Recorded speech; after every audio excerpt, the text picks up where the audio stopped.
6 দিনের মালয়েশিয়া ও চীন সফর শেষে দেশে ফিরেছেন প্রধানমন্ত্রী তারেক রহমান। শুক্রবার রাত 8টায় তিনি ঢাকায় পৌঁছান।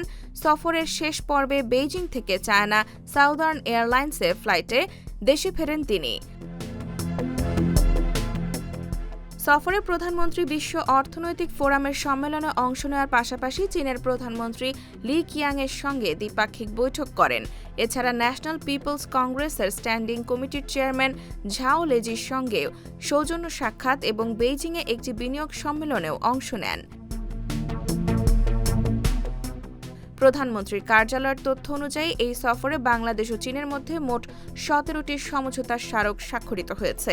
এর মধ্যে 13টি দুই দেশের বিভিন্ন মন্ত্রণালয়ের মধ্যে, 3টি বাংলাদেশ বিনিয়োগ উন্নয়ন কর্তৃপক্ষ বিডা ও চীনা প্রতিষ্ঠানের মধ্যে এবং একটি বাংলাদেশের ক্ষমতাসীন রাজনৈতিক দল বিএনপি ও চীনের কমিউনিস্ট পার্টির মধ্যে স্বাক্ষরিত হয়েছে।